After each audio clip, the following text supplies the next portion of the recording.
Assalamualaikum warahmatullahi wabarakatuh.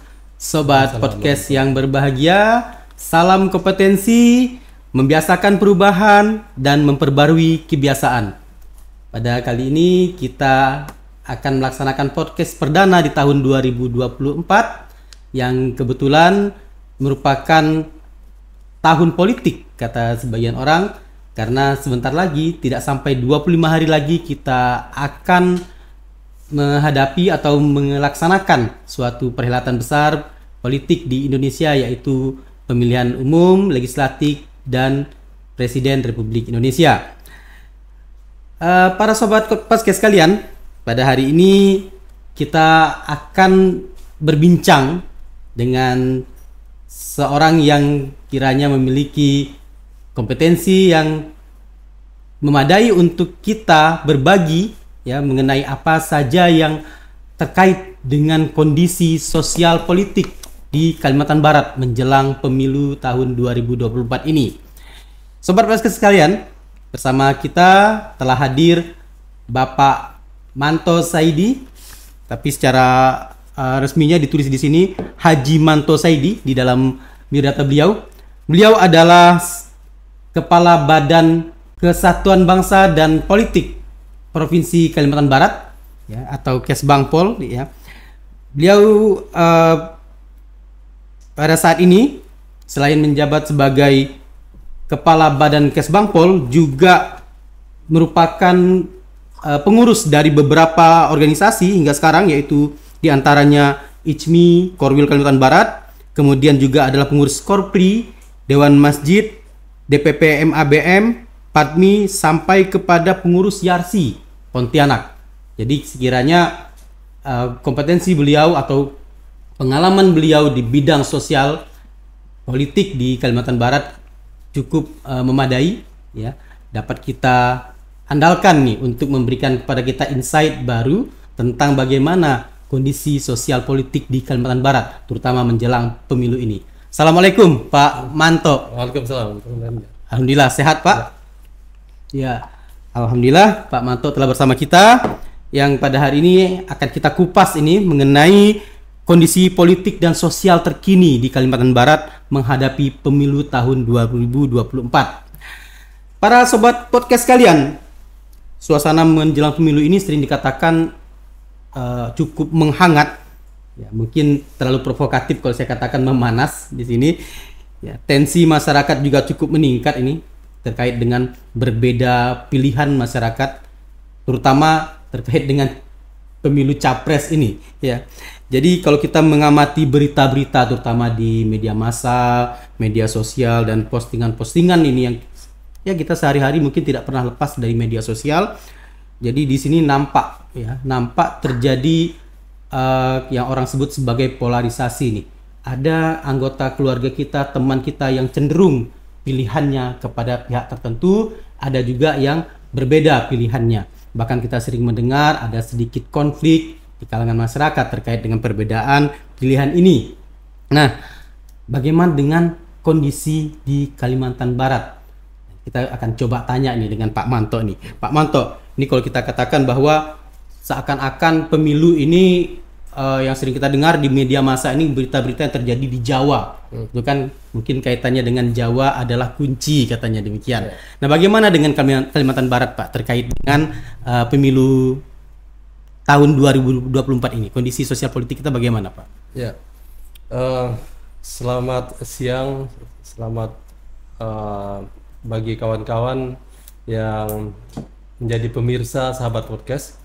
Saya ingin memberikan gambaran mengenai kondisi di Kalimantan Barat menjelang pemilu ini. Memang cerminan orang di tingkat nasional, di media sosial, yang paling menjadi pusat perhatian itu adalah Pulau Jawa. Tapi sesungguhnya Kalimantan, khususnya Kalimantan Barat, juga patut untuk menjadi perhatian, karena kita tahu bahwa heterogenitas masyarakat di Kalimantan Barat ini bisa berpotensi untuk menimbulkan terjadinya konflik sosial, konflik antar etnis di Kalimantan Barat ini menjadikan salah satu provinsi yang unik di Indonesia. Kita di Kalbar ini sebelum masa penjajahan tahun 1770 di Kalimantan Barat ini sudah terjadi konflik etnis. Oleh karena itu wajar jika pemerintah harus ekstra hati-hati memaintain Kalimantan Barat, khususnya ketika ada trigger atau pemicu untuk terjadinya konflik ini. Saat ini alhamdulillah kondisi kita masih baik-baik saja, meskipun suasana hangatnya pemilu memang sudah lama terasa di kita sejak beberapa bulan terakhir ini.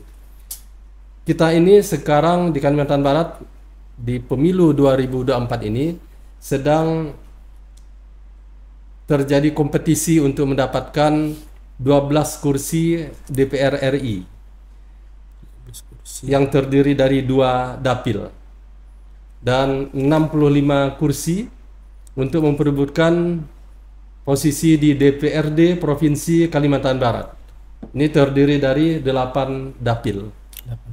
Sementara 14 kabupaten kota yang ada di Kalimantan Barat ini dibagi dalam 70 dapil untuk memperebutkan 510 kursi anggota DPRD Kabupaten Kota se-Kalimantan Barat.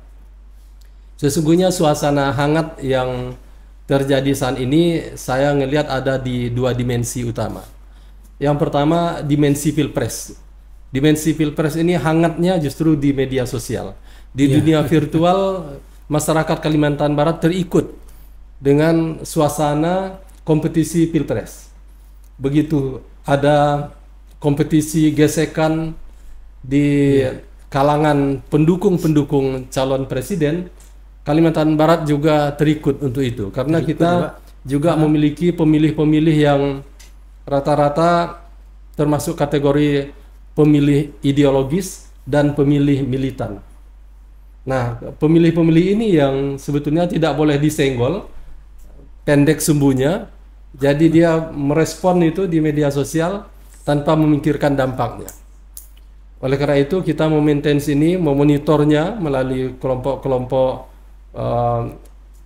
relawan-relawan cyber. Apabila ada potensi-potensi yang mengkhawatirkan, maka kita akan cepat meresponnya. Jadi ini kalau di dalam konteks Pilpres ya. Pilpres Pak ya. Tapi kalau dalam konteks pemilihan anggota legislatif yang saya sebutkan tadi, pertarungannya hampir tidak ada di ranah media sosial. Kalaupun ada, mereka enjoy saja berbeda pendapat di situ. Tidak terlalu fanatik, tidak terlalu sensitif, tapi justru tingkat sensitifnya itu ada di level darat. Ketika pertemuan-pertemuan sesama mereka, kompetisi ini bukan hanya melibatkan kompetisi antar partai, tapi sesama calon anggota legislatif di dalam partai itu sendiri. Bahkan sudah ada yang sampai masuk ke pengadilan. Salah satu calon anggota legislatif DPR RI kita dituntut oleh partnernya, temannya sendiri, yang seharusnya tidak menurut mereka yang menuntut ini, seharusnya ini tidak memenuhi syarat untuk menjadi anggota caleg, tapi KPU tetap menetapkannya sebagai calon anggota legislatif. Dan proses ini sudah dijelaskan oleh KPU, sudah dijelaskan oleh Bawaslu, tapi mereka juga tidak menggubris penjelasan itu karena tidak sesuai dengan ekspektasinya. Mereka naikkan lagi ke pengadilan. Nah, hal-hal yang seperti ini cukup krusial di kita sebenarnya, karena ini pertarungan yang bukan di media sosial, tapi langsung interaksi langsung di antara sesama kompetitor partai-partai politik yang menjadi calon ini. Tapi Pak, kalau kita lihat di sini pengalaman kita di 2 kali Pilpres yang membuat masyarakat kita terpolarisasi ke dalam 2 kutub ini Pak. Dalam bahasa gaulnya cebong dan kampret gitu ya. Nah, yang kita lihat di tahun ini sepertinya sudah mulai memudar itu. Yang sudah mulai memudar. Kemudian pertarungan itu begitu panas, di kita rasakan di media sosial, kita amati, namun kayaknya secara fisik nggak terbawa nih. Di Kalimantan Barat tidak terbawa. Tapi yang kita khawatirkan tadi yang Bapak katakan di legislatif, di mana konfliknya itu terjadi secara secara fisik itu ya, bukan secara virtual. Namun ini kan kepentingan, bisa dikatakan kepentingan orang per orang. Kira-kira ini mungkinkah Pak ada potensi akan meluas gitu? Sejauh ini kami sudah memonitornya. Setiap potensi-potensi akan terjadi rembesan secara meluas tentu kita antisipasi. Sampai sejauh ini umumnya mereka adalah orang-orang yang begitu kita ingatkan akan potensinya, potensi hal-hal yang tidak diinginkan, mereka umumnya menyadari. Dan dengan komunikasi yang baik, partai-partai itu sangat responsif dalam menerima masukan-masukan dari kita, warning dari kita, ada early warning system yang kita sampaikan ke mereka dan mereka menyadarinya. Mereka juga memahami bahwa umumnya orang-orang partai yang kita hubungi, tim sukses atau relawan-relawan itu umumnya mereka tidak se ekstrim dan se militan itu untuk melakukan aksi-aksi yang membahayakan kesatuan dan perdamaian yang ada di Kalimantan Barat ini. Saya masih sangat bersyukur sekali dengan para relawan. Dari beberapa kali deklarasi, kalau saya hitung di 2023 yang lalu, deklarasi damai itu kita lakukan udah belasan kali. Kita lakukan baik itu tersegmentasi maupun lintas segmen. Tersegmentasi artinya kita lakukan ronde khusus untuk para relawan, lalu khusus untuk parpol, lalu khusus untuk tokoh agama, khusus untuk para tim sukses calon-calon. Waktu itu kita lakukan di berbagai tempat di hotel dan dukungan Polda Kalbar juga sangat signifikan dalam menciptakan iklim yang kondusif ini. Memang ada percikan-percikan kecil karena dalam prosesnya biasanya yang paling krusial evaluasi kami sampai hari ini adalah persoalan pemasangan baliho misalnya. Begitu balihonya ada yang tumbang atau ditertibkan atau hilang, maka si calon ini akan marah besar. Kata-kata umpatan misalnya itu bisa memang keluar, tapi setelah kita berikan pemahaman mereka bisa adem kembali. Ya, Pak, mungkin kita ini sudah cukup kenyang dengan pengalaman konflik kali Pak ya. Betul. Bahkan tadi Bapak menyebutkan sejak 1770 sudah ada konflik ini di Kalimantan Barat, konflik horizontal, dan di akhir 1990-an itu kan terjadi konflik besar. Nah, di sini kalau kita lihat dari pengalaman konflik ini Pak, belakangan ketika di level nasional cukup panas, cukup katakanlah memakan korban di kontestasi pemilu terutama Pilpres ini, alhamdulillah di Kalbar kita belum mendengar sampai terjadi benturan yang begitu kuat gitu ya Pak ya. Nah, di sini mungkin bisa Bapak gambarkan nih kondisi sosial politik kita saat ini seperti apa dan bagaimana potensi terjadinya konflik menurut Bapak? Ya, potensi itu tetap selalu ada di Kalimantan Barat ini khususnya. Kita memaintainnya dengan rambu-rambu apabila ada gerakan-gerakan yang terlalu ekstrim atau radikal dalam mengekspresikan ekspektasinya, perjuangannya, sehingga dapat menyinggung kelompok-kelompok lain. Letak sensitifnya di sini. Sensitif sekali orang-orang kalau kita itu berlebihan. Sepanjang tidak berlebihan ya tidak terlalu masalah. Kita selalu dalam kondisi waspada, sistem early warningnya kita giatkan. Salah satu forum yang di Kesbangpol sangat andalkan itu ada namanya Forum Pembauran Kebangsaan yang berisi 24 organisasi paguyuban etnis se-Kalimantan Barat. Kita memanfaatkan forum-forum seperti ini untuk mengkomunikasikan kondisi di berbagai belahan wilayah Kalimantan Barat karena mereka sampai di akar rumput. Jika ada persoalan-persoalan yang ada orang salah persepsi sehingga sumbunya cepat terbakar, lalu dia ingin melakukan aksi misalnya, biasanya pengerahan massa segala macam, kita cepat klarifikasi, tapi yang menjadi juru bicara kita itu adalah perwakilan etnis dari forum pembauran kebangsaan. Orang-orang ini adalah mereka-mereka yang tadinya bergabung dalam apa yang kita sebut dengan ormasnya itu PMP, Perhimpunan Merah Putih. Mereka perwakilan dari 24 etnis juga hadir di PMP ini. Nah, komunikasi yang baik tiap bulan kita lakukan coffee morning secara bergiliran oleh perwakilan-perwakilan etnis ini menciptakan jembatan komunikasi yang baik, sehingga kalau ada hal-hal yang sekiranya berpotensi untuk menimbulkan kericuhan di satu tempat, kita tetap klarifikasi. Kita harus jelaskan ke masyarakat mengenai ini. Nah, kita tahu bahwa selain potensinya bersumber dari persoalan pemilu sebagai akar masalahnya, bisa saja masalah-masalah ini sebenarnya bersumber dari berbagai hal-hal yang lain. Misalnya bisa urusannya dengan profesi, Ekonomi. persoalan ekonomi, persoalan kecemburuan sosial, persoalan kriminalitas, yang kalau tidak cepat kita jelaskan, kita komunikasikan, maka di satu tempat ada etnisnya yang sedang terganggu atau menjadi korban, bisa saja di tempat lain orang dengan etnis yang sama dia berempati dan menunjukkan empatinya itu dengan cara yang bisa mengancam keharmonisan dan kedamaian di Kalimantan Barat. Sejauh ini kita melakukannya dengan pendekatan-pendekatan informal. Kita menjauhkan diri dari informasi-informasi yang dapat dipolitisir oleh pihak-pihak lain, meskipun ini sedang dalam tahun politik. Jadi kita sekarang ini menjaga bukan hanya persoalan-persoalan yang berhubungan langsung dengan kondisi perpolitikan, kompetisi politik, tapi juga yang non politik juga kita maintain sedemikian rupa agar tidak dipolitisir orang jadi komoditas politik lagi akhirnya. Oke, iya. Kemudian tadi Bapak menyebutkan di sini ada forum pembauran kebangsaan tadi ya. Apa namanya? PMP? FPK.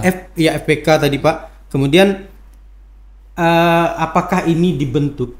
Balik lagi nih Pak ke belakang ketika kita mengalami konflik besar di tahun 98 2000 Pak ya. Betul. Nah, di situ pada waktu itu apakah sudah pernah nih digagas seperti ini atau forum ini ada karena pengalaman pahit kita itu dulu? Ya, historisnya begini. Kita punya pengalaman pahit. Ya. Berulang-ulang. Betul. Di era setelah kemerdekaan pun setidaknya belasan kali konflik etnis terjadi di Kalimantan Barat ini. Belajar dari pengalaman itu, kita setiap kali konflik ada upaya-upaya untuk rekonsiliasi.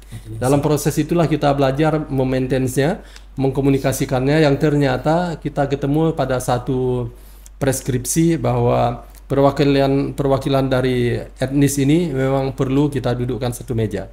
Lalu atas inisiatif bottom up, atas kesadaran dari masyarakat di Kalimantan Barat, mereka membentuk yang namanya PMP tadi. PMP, Persatuan Merah Putih. Iya. Persatuan Merah Putih terbentuk, itu isinya 24 paguyuban etnis inilah. Iya. Tapi kemudian setelah ini terbentuk beberapa tahun, ada keluar peraturan Menteri Dalam Negeri yang mewajibkan setiap provinsi di Indonesia ini dan kabupaten kota juga, setiap kepala daerah membentuk organisasi kemasyarakatan dengan SK kepala daerah dengan nama organisasi itu Forum Pembauran Kebangsaan.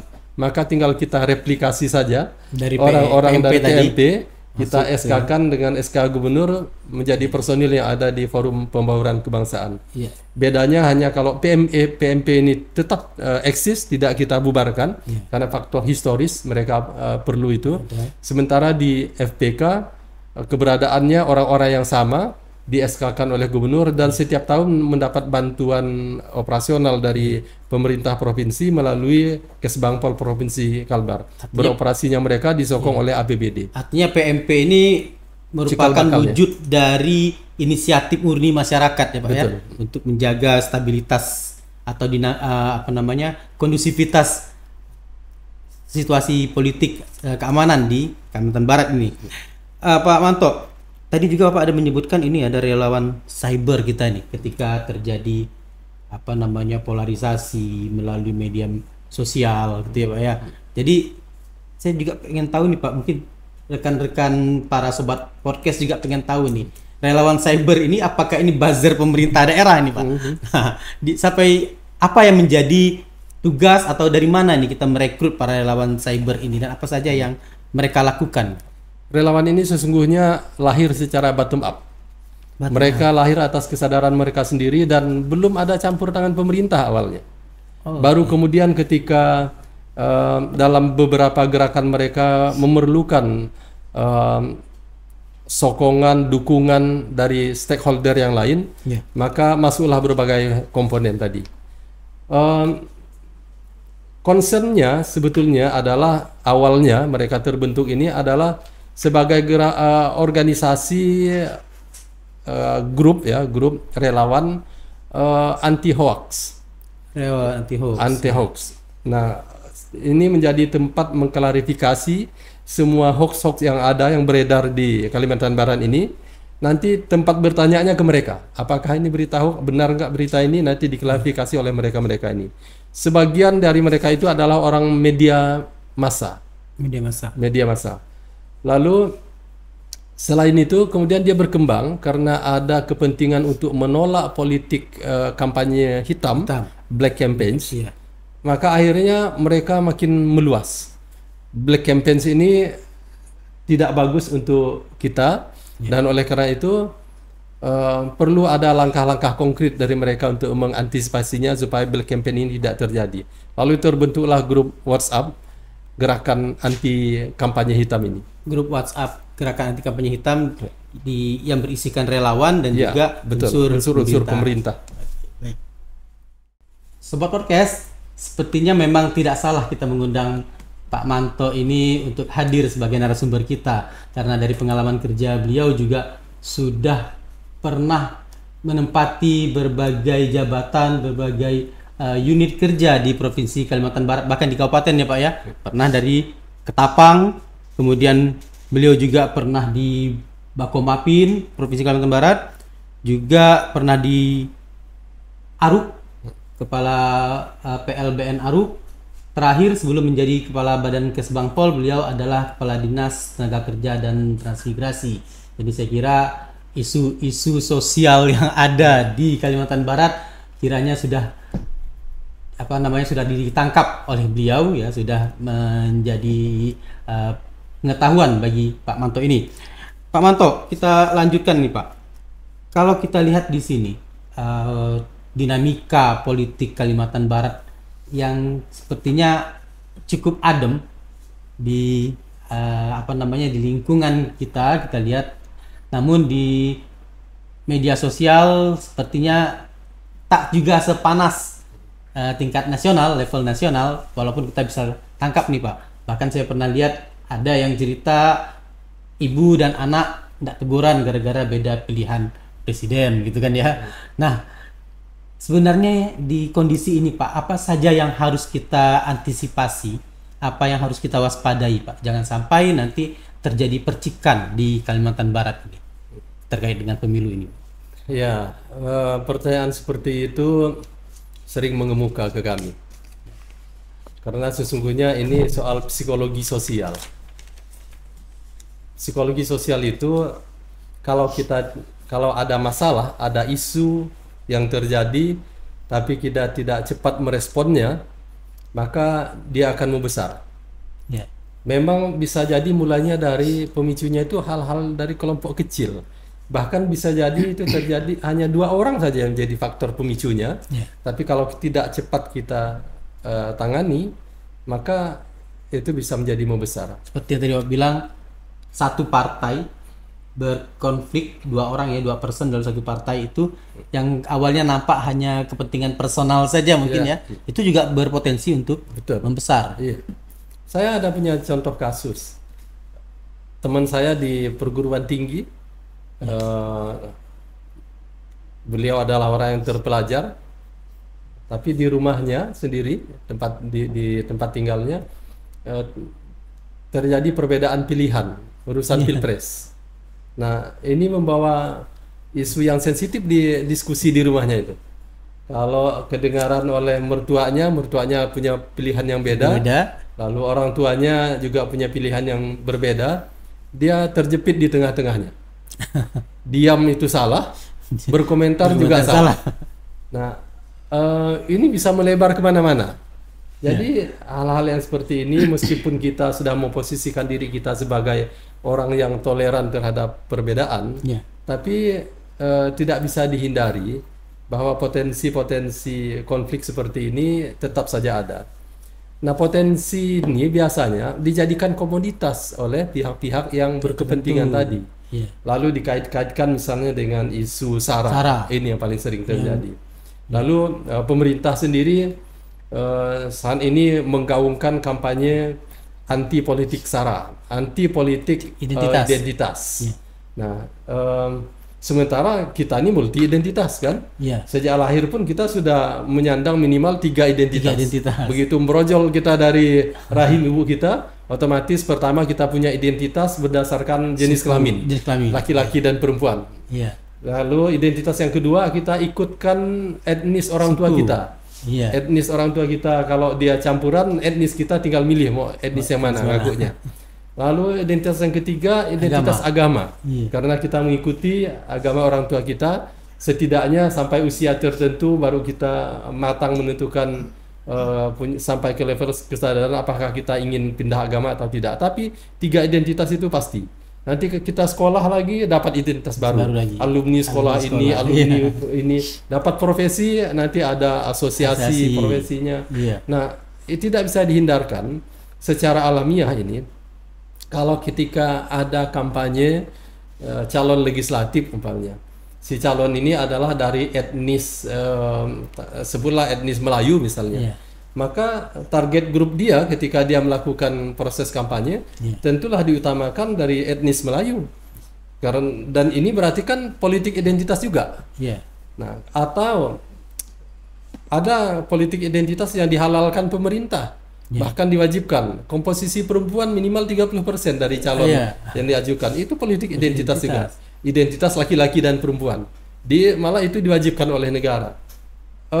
Sebetulnya menurut saya soal politik identitas yang tidak bisa kita hindari ini pasti dijadikan salah satu jurus oleh para kompetitor, para politisi yang ingin meraih kursinya, adalah bahwa jangan sampai politik identitas itu digunakan sedemikian rupa sehingga memecah belah bangsa. Jangan sampai menimbulkan konflik.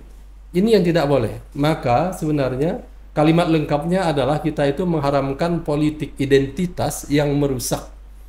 Kalau politik identitasnya seperti politik identitas laki-laki perempuan tadi, malah diperintahkan oleh undang-undang. Bisa, boleh terjadi politik identitas kalau tidak menimbulkan perpecahan sesama anak bangsa, tidak menimbulkan konflik, tidak membahayakan keutuhan bangsa, itu bisa. Nah, masalahnya adalah ketika orang ingin memperebutkan kekuasaan, yang berlaku itu rumus politik praktis itu adalah ilmunya Machiavelli. Ilmu Machiavelli itu kalau kita ringkas itu kan menghalalkan segala macam cara untuk memperoleh kekuasaan. Di titik inilah sebetulnya yang harus kita hati-hati sekali agar politik identitas ini tidak dibawa dengan menggunakan jurus Machiavelli. Kalau kita lakukan dengan cara yang elegan, politik identitas ini sebetulnya tidak membahayakan.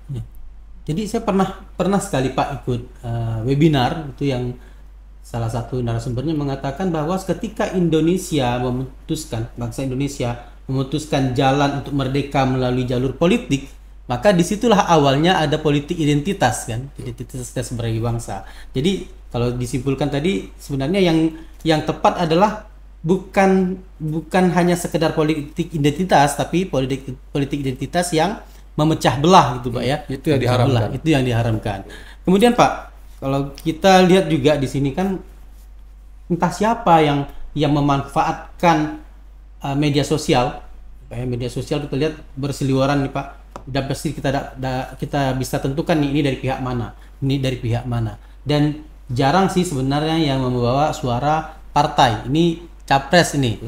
Ada yang menonjolkan kelebihan capres pilihannya, tapi lebih banyak lagi yang menyerang ini Pak, yang menyerang ini kan, dan ini yang mungkin akan menimbulkan tensi di masyarakat. Kira-kira nih Pak, dari kita Pemda ini, apakah hal tersebut sudah masuk dalam rencana antisipasi kita? Ya, dalam konteks ini saya membagi dua jenis kampanye, dua tipologi kampanye yang sebetulnya sama-sama tidak bagus menurut saya.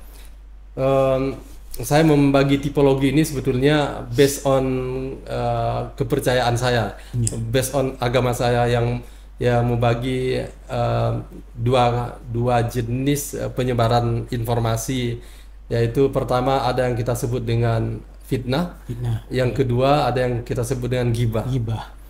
Fitnah ini itu adalah mengada-adakan sesuatu yang tidak ada, atau mengarang bebas, dalam bahasa keren sekarang disebut hoax.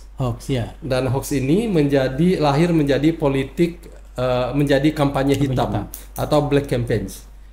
Negara mengharamkan ini, dan undang-undang yang memproteksi ini jelas, clear kita. Dan kalau ada yang melakukan black campaigns, maka ada sanksinya. Kita akan laporkan, akan proses secara hukum. Nah, bagian yang sebetulnya saya juga tidak menginginkan, tapi regulasi kita tidak melarang, adalah apa yang disebut dengan ranah ghibah tadi. Sesuatu yang memang benar itu ada menjadi kelemahan orang lain, kelemahan itu kemudian kita eksploitasi, kita expose, kita manfaatkan untuk menjatuhkan lawan, sehingga itu masuk dalam kelompok, lahirlah yang namanya kelompok kampanye negatif. Kampanye negatif itu saya tidak senang, tapi di depan Bawaslu sekalipun kita tidak dapat justifikasi untuk melarang kampanye negatif ini. Karena pada prinsipnya pada saat debat pun itu yang terjadi itu adalah mencari cara untuk melakukan menunjukkan kelemahan lawan kan, tentang dia mengistimewakan kelompoknya, sekaligus pada saat yang sama menunjukkan kelemahan kawan. Ini strategi kampanye negatif seperti ini kalau di luar negeri udah terbiasa barangkali. Tapi kalau di Kalimantan Barat, menjelekkan orang lain itu juga bisa memicu ketersinggungan. Dan akibatnya adalah nanti kita saling menjelek-jelekkan, itu tidak habis-habisnya. Makanya di dalam agama Islam itu ghibah itu juga tidak diperbolehkan sebenarnya, dosa juga ghibah. Walaupun kenyataannya demikian. Ghibah itu kalau di dalam agama kita kan kita dianalogikan dengan nanti sama dengan memakai bangkai teman kita sendiri. Nah, tidak ada orang yang mau makan bangkai teman sendiri kan. Tapi ketika dia melakukan ghibah, maka sama dengan memakan bangkai teman sendiri nanti. Hukumannya itu nanti. Nah, jangan sampai politik yang atas nama kampanye negatif yang sesungguhnya diperbolehkan itu juga keterlaluan. Ketika sampai kepada limit tertentu di luar batas kesabaran orang, di mana setiap orang di setiap masyarakat di Kalimantan Barat ini punya kultur yang berbeda, punya karakter yang berbeda, ada yang sumbunya pendek, ada sumbunya panjang tadi. Nah, kalau mereka ini sampai pada titik tertentu di mana itu melampaui batas kesabarannya, akan terekspresikan menjadi konflik tadi. Kami di pemerintah provinsi lagi-lagi mengkampanyekan secara persuasif agar politik atau kampanye negatif ini sebaiknya jangan dilakukan secara berlebihan. Pada batas-batas tertentu saja, kalau memang masih bisa kita tahan, janganlah melanjutkan posting-posting yang dapat meruntuhkan persaudaraan kita, silaturahmi kita. Saya selalu mengatakan di berbagai forum bahwa silaturahmi dan persaudaraan kita ini berlangsung sepanjang masa. Sepanjang hayat kita sampai kita meninggal pun, orang masih melayat ke di acara pemakaman kita. Tapi jangan hanya gara-gara acara pemilu yang tinggal beberapa hari lagi ini, silaturahmi kita itu menjadi hancur berantakan. Padahal belum tentu kita mendapat manfaat yang optimal dari apa yang begitu fanatiknya kita lakukan tadi, Betul, Pak. atas nama perjuangan apapun namanya, Ya. sepanjang itu merusak silaturahim itu tidak baik.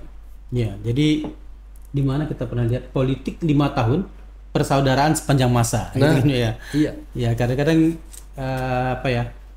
Mungkin karena terbawa emosi, mungkin juga karena ada ego masing-masing, Pak ya, sehingga lupa nih. Kadang-kadang ketika kita ada masalah, siapa sih yang paling dulu membantu kita? Tentulah mungkin belum tentu orang yang kita junjung, orang yang Iya. kita bela mati-matian tadi yang akan membantu, Pak ya.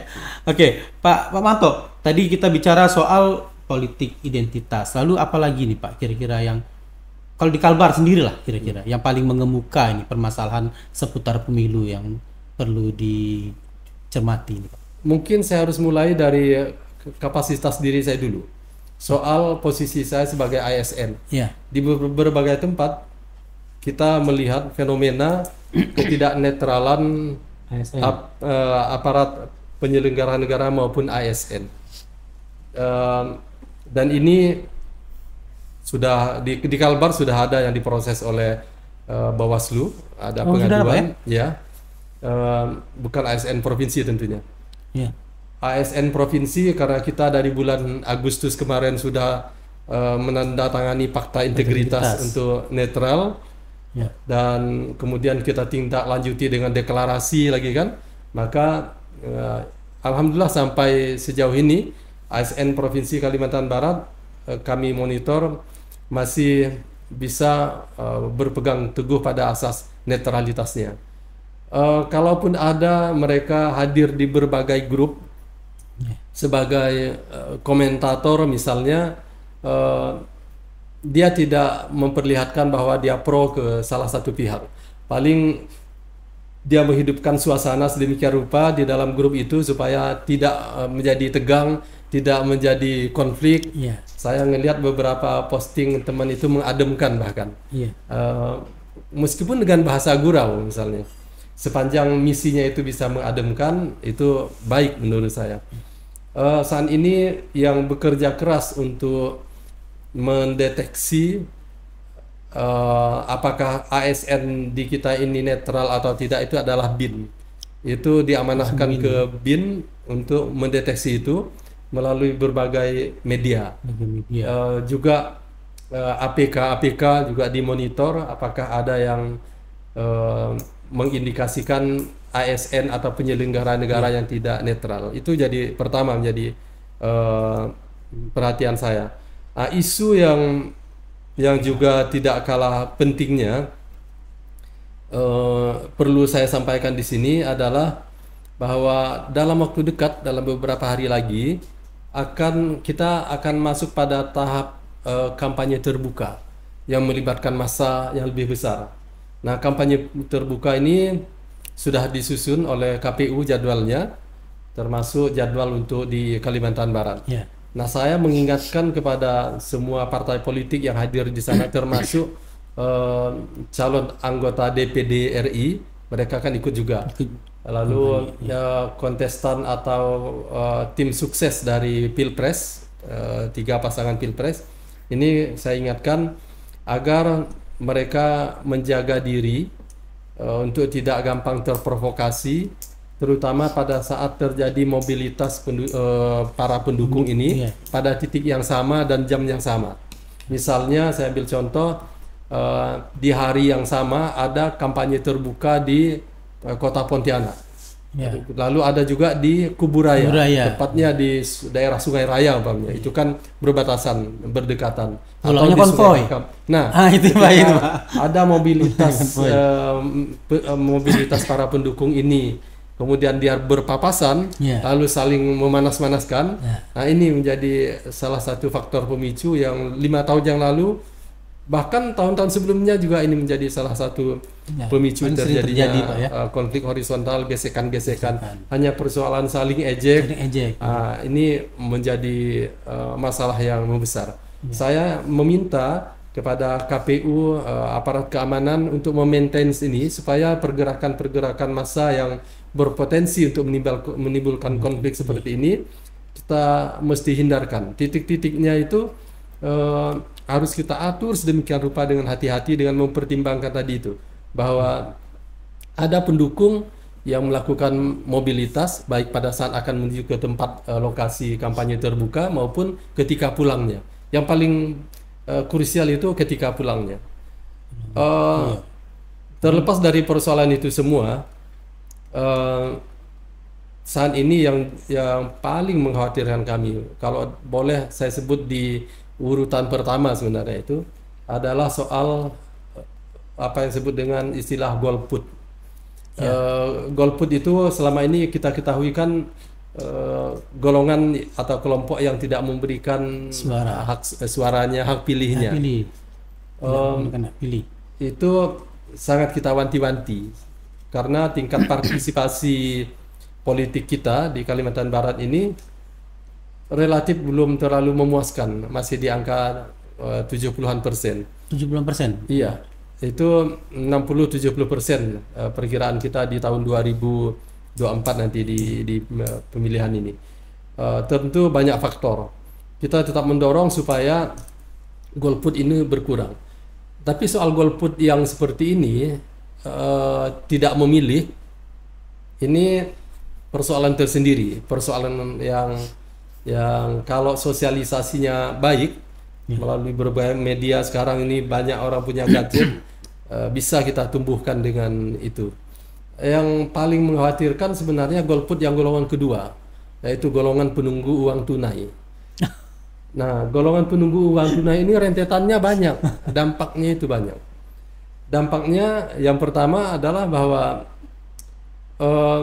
nanti orang yang memberi, pihak yang memberi, kalau dia jadi dia akan balikkan modal. Hitung-hitungan dia kan, dari mana lagi dia sumber untuk membalikkan modal kan? Nanti tentulah dia akan menggerogoti keuangan negara atau daerah. Tapi kalau dia tak jadi, nanti dia juga akan menjadi provokator. Bahkan mereka bisa mengungkit-ungkit bermacam hal yang selama ini diketahuinya, disembunyikannya. Dan ini bukan masalah tersendiri. Bukan masalah lagi. Nah, di level masyarakat pemilih, kalau menjadi kelompok ini sangat tidak dewasa sekali politik kita ini. Dan transaksional itu sangat tidak mendidik. Pendidikan politik yang seharusnya kita itu semakin matang, kalau diarahkan kepada kultur penerima uang tunai tadi, maka negara Indonesia tidak pernah akan maju-maju. Mungkin ada orang yang mengatakan ambil uangnya tapi jangan pilih orangnya. Tapi kalimat itu kalau saya mau kampanyekan seperti itu saya salah, karena regulasinya udah jelas mengharamkan money politics. Golongan penunggu uang tunai ini kan masuk kategori money politik. Dan money politik itu mesti diberikan sanksi dan tidak boleh terjadi. Nyatanya berkali-kali kita melakukan proses pemilu, pilkada, golput yang satu ini tidak kunjung bisa dibasmi. Karena setidaknya dua pihak ini sama-sama mata duitan. Mata duitan dalam arti yang tidak benar gitu. Si penunggu maupun si pemberi, supply and demand-nya sama-sama ada. Nah, ini yang menyebabkan kekhawatiran saya yang paling besar di Kalimantan Barat, terutama di kelompok masyarakat yang belum well educated dalam hal pendidikan politik tadi. Well educated itu belum tentu dia paralel dengan tingkat pendidikan. Ada orang yang udah berpendidikan tinggi pun, sarjana sekalipun, tidak menjamin bahwa dia tidak masuk dalam kelompok ini. Bisa saja dia malas mau ikut milih kalau tidak ada pengganti uang bensin katanya, bawa ke TPS, maka itu udah masuk dalam kelompok golput kategori kedua tadi. Saya jelas mengharamkan ini. Kalau misalnya yang tadi Pak ya, kita memang bicara golput nih, ini mungkin pandangan pribadi Pak Manto ini kan, di negara maju juga konon tidak setinggi itu juga tingkat partisipasi masyarakatnya dalam pemilu. Nah, bisa jadi ada di kalangan orang yang katakanlah yang tercerahkan sebenarnya ini kan, mereka mungkin tidak juga bisa kita katakan golput, tapi mereka menggunakan hak pilihnya. Dulu kita sering mendengar istilah tidak memilih juga pilihan gitu kan. Mereka datang gitu. Jadi kita dengar mereka datang tapi mereka menyalurkan aspirasi mereka tapi tidak dengan cara yang katakanlah seperti yang dikenal luas gitu ya. Milih yang mana. Prinsip mereka adalah saya datang jangan sampai surat suara saya atau hak suara saya dimanfaatkan oleh pihak lain. Nah, itu gimana nih Pak fenomena ini? Nah, fenomena seperti ini sebetulnya karena kurang mendapat doktrin mengenai pentingnya suara mereka. Sekarang ini pemilih pemula kita jumlahnya sangat banyak, bisa di atas 50%. Pemilih muda tepatnya ya, bisa mencapai lebih dari 50%. Dan apa yang ditanyakan tadi ini sebetulnya identik dengan kelompok yang apatis tadi. Sebetulnya dia kelompok apatis ini. Apatis. Merasa bahwa suaranya itu tidak berpengaruh signifikan. Tapi saya ingatkan di mana-mana ke mereka, terutama ke kelompok pemilih pemula, pemilih muda, bahwa suara mereka itu sangat bermakna untuk menentukan baik buruknya masa depan bangsa.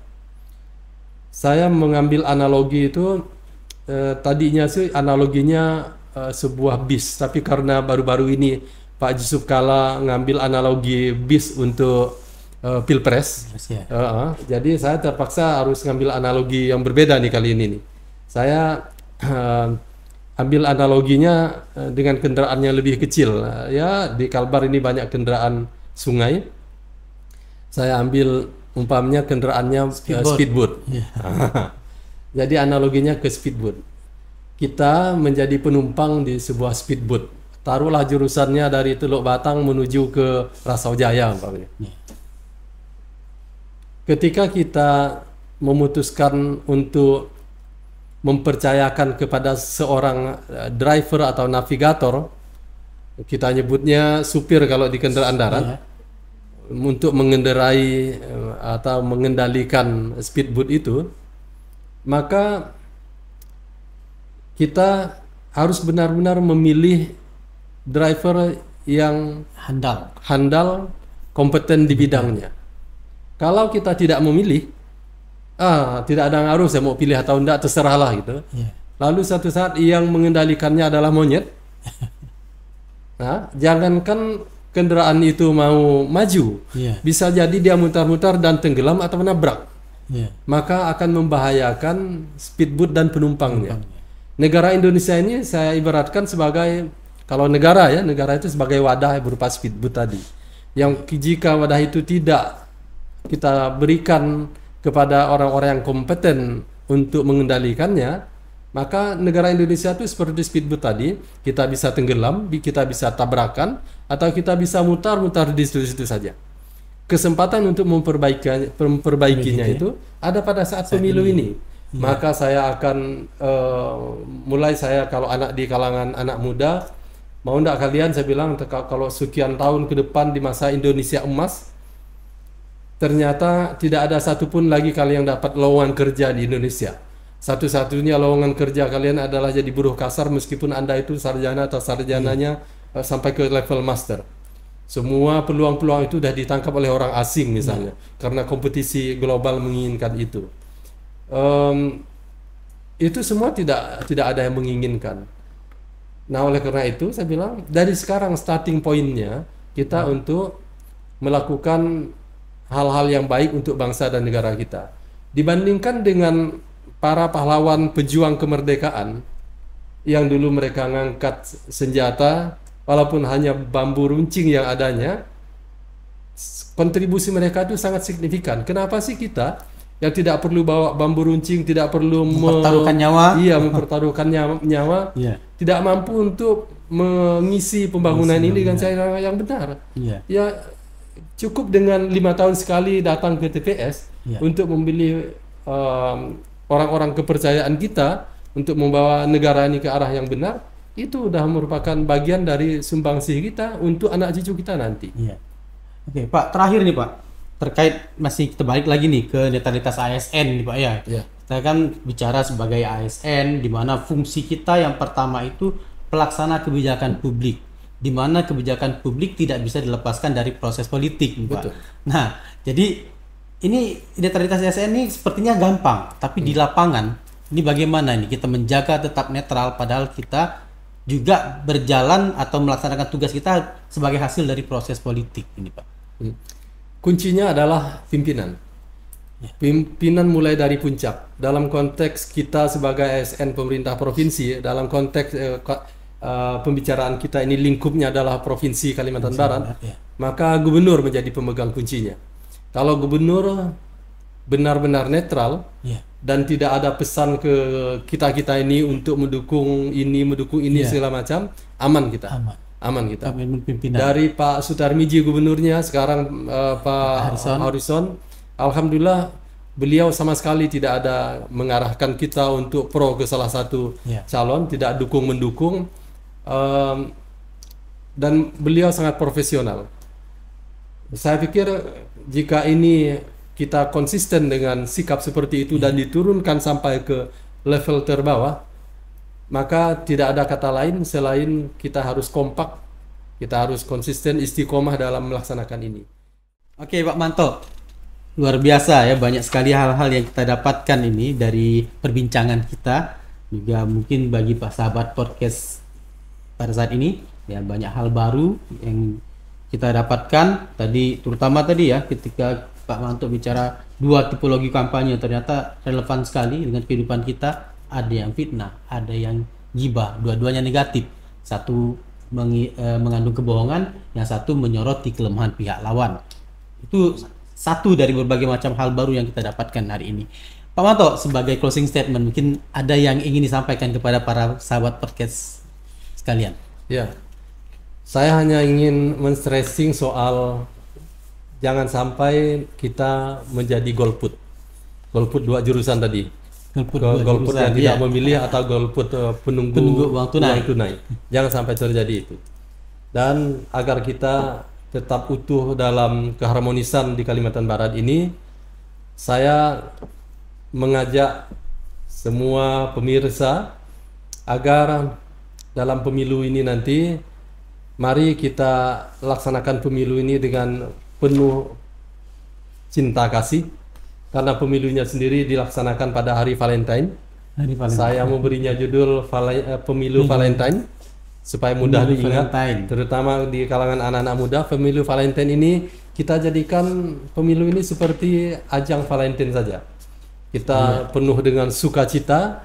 Tidak ada orang merayakan Valentine dengan niat untuk berkonflik atau berantem satu sama lain. Niatnya adalah berkasih sayang, saling memberi, itu lebih bagus lagi. Dan tentu sekali ini memberikan suaranya. Itu yang kami harapkan di pemilu 2024 ini. Terima kasih. Baik, terima kasih Pak Manto. Luar biasa sekali insight yang diberikan kepada kita. Mari kita jadikan pemilu kita saat ini adalah pemilu yang damai, yang dilandasi dengan cinta kasih. Kita berikan aplaus buat narasumber kita yang luar biasa ini. Baik sahabat podcast kalian, demikianlah perbincangan kita yang sungguh menghadirkan insight baru bagi kita. Kita akhiri. Billahi taufiq wal hidayah. Wassalamualaikum warahmatullahi wabarakatuh. Membiasakan perubahan dan memperbarui kebiasaan.